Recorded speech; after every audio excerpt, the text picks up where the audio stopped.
Hello, my dear students. Welcome to my YouTube channel that's Concepts of Chemistry. So, today's topic for the lecture is application of Avogadro hypothesis.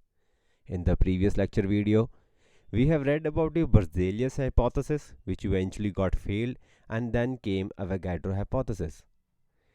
Avogadro hypothesis have three applications. The first one is to calculate the atomicity of the gas. What's atomicity? It's the number of atoms in a single molecule. The second application is that to evaluate the relationship between the molecular mass of the gas and the vapor density of that gas. And the third application is to evaluate the relationship between the molecular mass of gas and the volume of the gas. So let's begin with our topic, applications of Avogadro's hypothesis. The first application. The first application is in calculation of atomicity of the gas.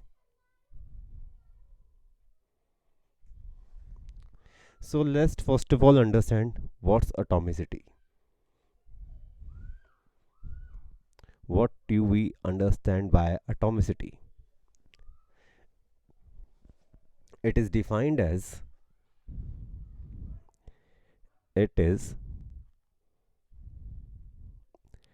defined as the number of atoms present in one molecule of substance. Present in one molecule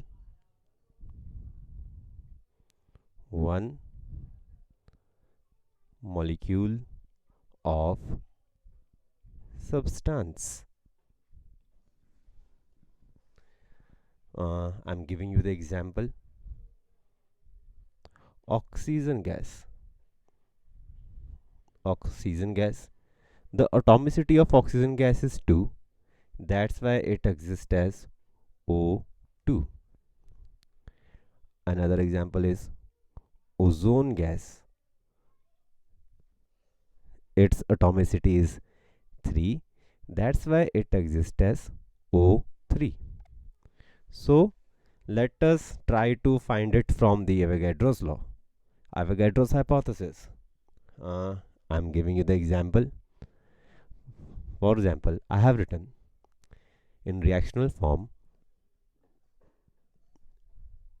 hydrogen plus oxygen.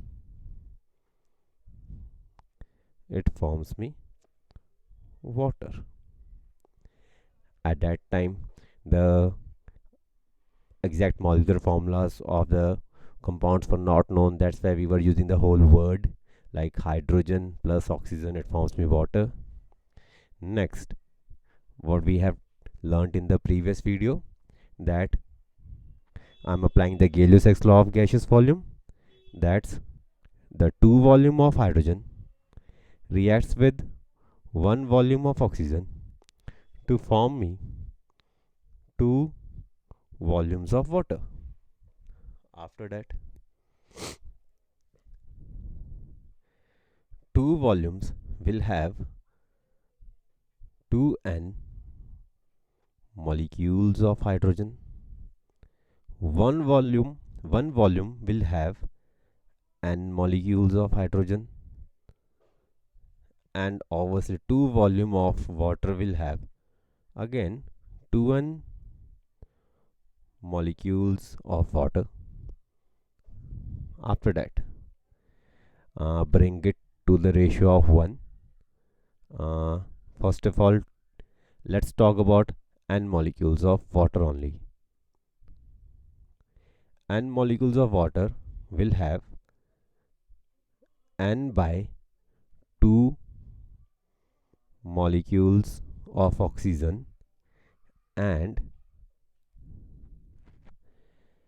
n molecules of hydrogen. After that, finally make it to the ratio of 1. 1 molecule of water will have half molecule of oxygen and complete 1 molecule of hydrogen. Now let's come next.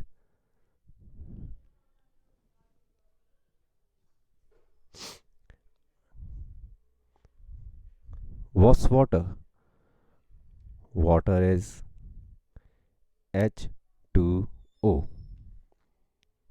Now what I'm writing according to this equation, what I'm writing according to this thing. Now I'm writing that 1 molecule of water will have half molecule of oxygen, and what's its formula saying? What information we are getting from H2O? That 1 molecule of water have 1 atom of oxygen. Let's mark it number 1 and let's mark it number 2. Now from 1 and 2, from 1 and 2, it gets proved that half molecule of oxygen belongs to 1 atoms of oxygen. That means 1 molecule of oxygen will have 2 atoms of oxygen. So that's why. So from here, what we got, that 1 molecule of oxygen will have 2 atoms of oxygen. It proves that 1 molecule has 2 atoms of oxygen. Hence, the atomicity of oxygen gas, the atomicity of oxygen gas is 2. That is, oxygen gas is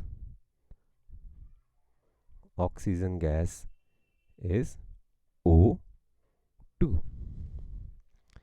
Hopefully, my dear students, you got the first application. By this method, we can calculate the atomicity of hydrogen, oxygen, nitrogen, ozone, ammonia, anything, any gas. So I got my first application to be completed. Now let's move to the second application. What's the second application? Second application of Avogadro hypothesis is to find relationship between molecular mass of the gas and its vapor density.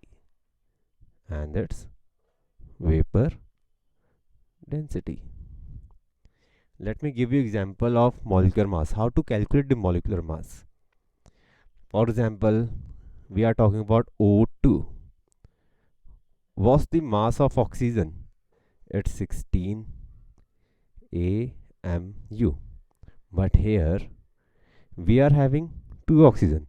The 16 AMU is the mass of one oxygen atom. But in molecule of oxygen we have two oxygen atoms. That's why we have to multiply 16 AMU by 2 and it comes out to be 32 AMU. That's called molecular mass. Sorry.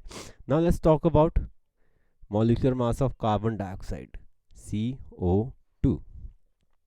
What's the atomic mass of carbon? It's 12 AMU. What's the atomic mass of oxygen? It's 16, but oxygen are again 2 in number. So net mass of oxygen comes out to be 32 AMU. Now we have to sum 12 and 32 to calculate whole molecular mass of carbon dioxide. So it comes out to be 12 plus 32 and it comes out to be 44 AMU. So that's the molecular masses of the gas. So you can find out the molecular mass of any gas by using this method. So my dear students, you must learn the atomic masses from atomic number 1 to atomic number 20. At least these 20 atomic masses, the atomic masses of first 20 atomic numbers should be on your fingertips. So let's move next. Now let us discuss what is vapor density. Let's discuss what.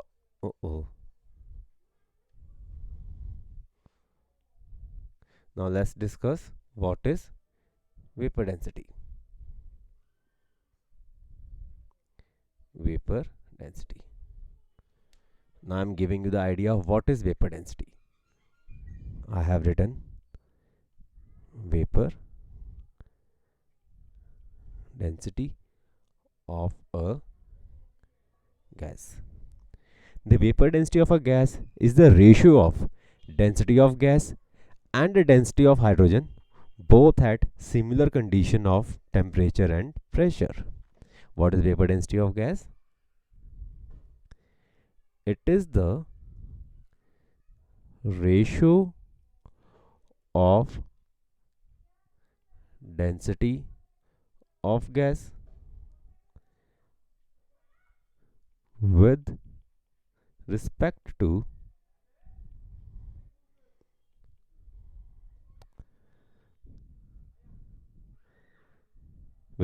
density of hydrogen.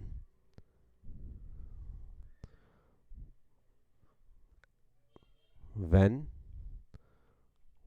both are at equal volume, temperature and pressure. So what is vapor density? It is the ratio of density of gas with respect to density of hydrogen when both are at equal volume, temperature and pressure. I'm writing this thing in the formula way.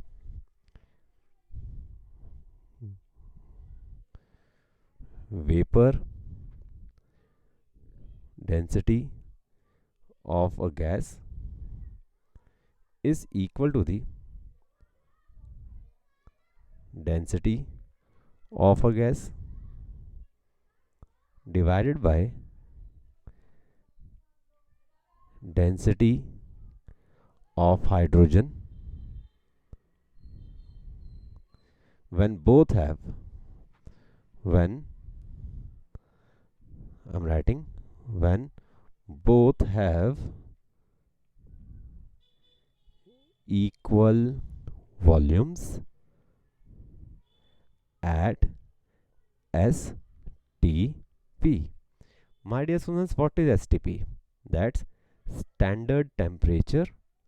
That's standard temperature and pressure. The value of standard temperature in chemistry is always taken to be 273 Kelvin, and net of pressure is always taken to be 1 atmosphere. So that's my formula. Now I'm going to further solve it. What's the formula of density? The formula of density is mass upon volume. So let's apply it over here on density of a gas. What's the density of gas? Mass of gas divided by volume of the gas.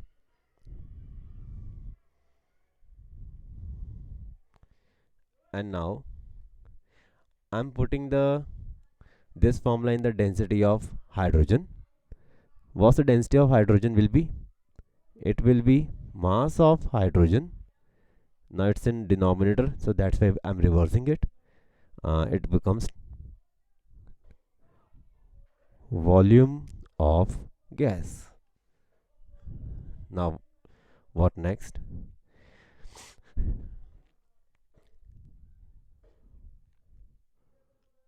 Here I have already mentioned that I have taken equal volumes. If there's an equal volume, that means I have to cancel the term volume with each other. Now it comes out to be mass of a gas divided by mass of hydrogen gas. Mass of hydrogen gas, that's equal to the vapor density.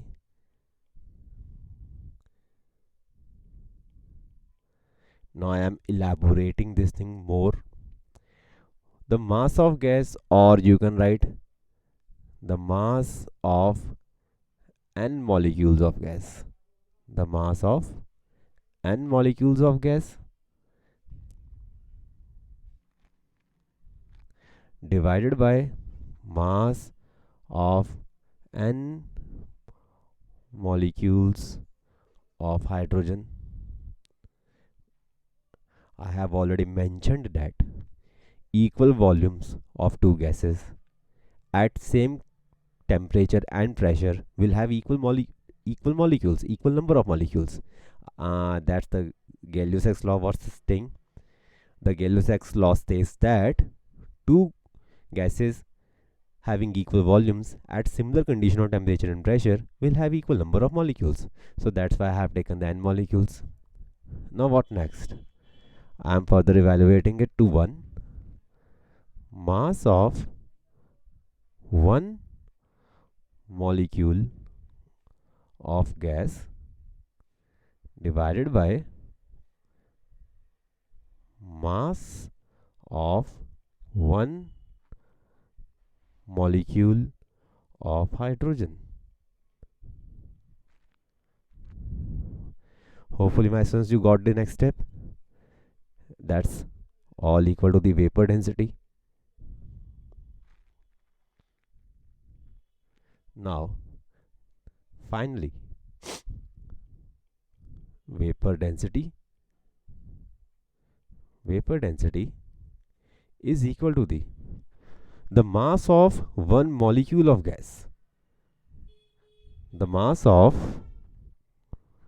1 molecule of gas is obviously called molecular mass of the gas. In this point, I have already made you understand how to calculate the molecular mass. These are the points. Firstly, I have made you understand how to calculate the molecular mass of gas. So what's the molecular mass of gas? Obviously the mass of single molecule. So the mass of 1 molecule of gas, which I have highlighted, it comes out to be molecular mass of gas. Now divided by molecular mass of hydrogen divided by mass of 1 molecule of hydrogen will be the obviously molecular mass of hydrogen.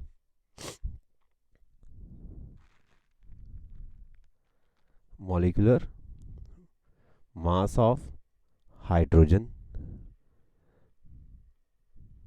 What's the formula of hydrogen gas? That's H2. Now let's calculate the molecular mass of hydrogen. That's my hydrogen H2. The mass of one hydrogen atom is 1 AMU. Then the mass of two hydrogen atom will be obviously into 2, and it comes out to be 2 AMU. So I'm putting this value in the formula, and finally my formula comes out to be vapor density of a gas is equal to the molecular mass of the gas divided by 2. So this is the final formula which we got.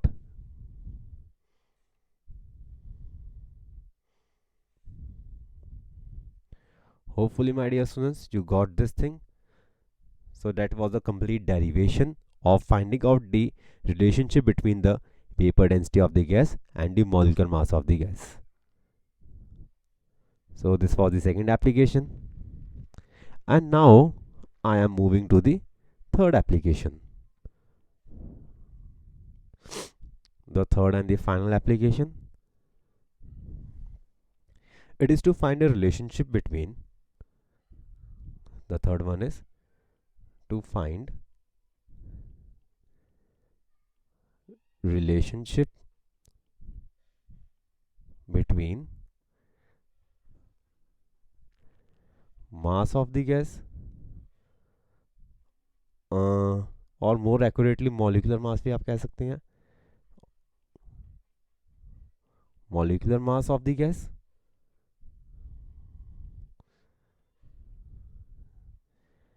and volume of the gas. This relationship is very important and it's going to help you a lot in the numericals. So let's find it up. I'm using the above formula that I have derived for the vapor density. The formula is now vapor density. I'm using the abbreviation VD for vapor density. Vapor density comes out to be molecular mass. I'm writing again molecular mass in short form divided by 2. So molecular mass comes out to be 2 into vapor density. Now let's again apply the formula, the verb that we have used. It comes out to be 2 into, what's the vapor density?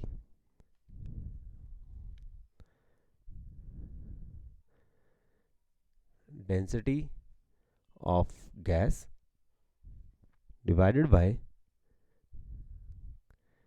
density of hydrogen.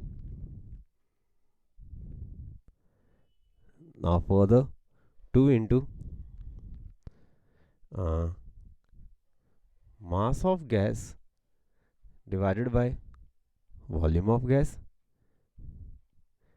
I have put down the formula of density of gas, that's mass by volume, into density of hydrogen comes out to be mass of hydrogen divided by volume of hydrogen. Now I have taken the equal volumes, I am cancelling the volumes, and again this thing comes out to be 2 into mass of gas divided by mass of hydrogen.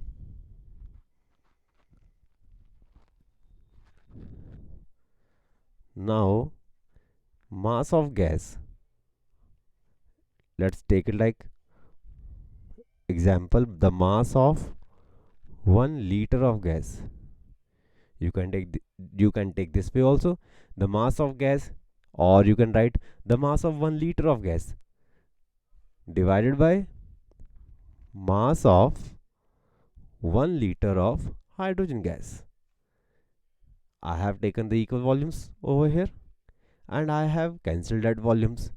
So that's why I have fixed that volumes to 1 liter. So I'm taking like the mass of 1 liter of gas divided by mass of 1 liter of hydrogen. Now, what next? It comes out to be 2 into the mass of 1 liter of gas divided by, in the laboratories, on a practical measures, the mass of 1 liter of hydrogen have been found to be 0.089 grams. That's the actual value I'm using. Now in the next step, 2 divided by 0.089, it comes out to be 22.4 into mass of 1 liter of gas. Then you can finally write it down like mass of 22.4 liter of gas. 1 liter into 22.4 comes out to be 22.4. So the mass of 22.4 liter of gas comes out to be the molecular mass of that gas. So that's the relationship between the molecular mass and the volume. Molecular mass of any gas is equal to the 22.4 liter, the mass of 22.4 liter of that gas. So I'm saying it again, that molecular mass of any gas is equal to the mass of 22.4 liter of that gas. So that's a good relation that we have got, and it's gonna help you in your numerical cases. So that's all for today. All three were the applications of the Avogadro hypothesis. The relation we have finally the relationship that we have finally found, that the molecular mass of gas is the mass of 22.4 liter of that gas. It's a very important term that we will use in the mole concept. My dear students, I hope you got it today's lecture. It was just the continuation of the previous lecture, Berzelius and Avogadro hypothesis. Today we have done the applications of Avogadro hypothesis, in which we have found the atomicity of the gas, the relationship between the molecular mass and the vapor density of gas, and the relationship between the molecular mass and the volume of the gas. I hope you all understood today's lecture. I have given my phone number on the thumbnail of this lecture. So if any one of the student wants to book a paid one-to-one online class to clear doubts, contact me on my phone number. Please like, subscribe and share my channel to maximum number of students. Don't forget to press the subscribe button. Stay blessed.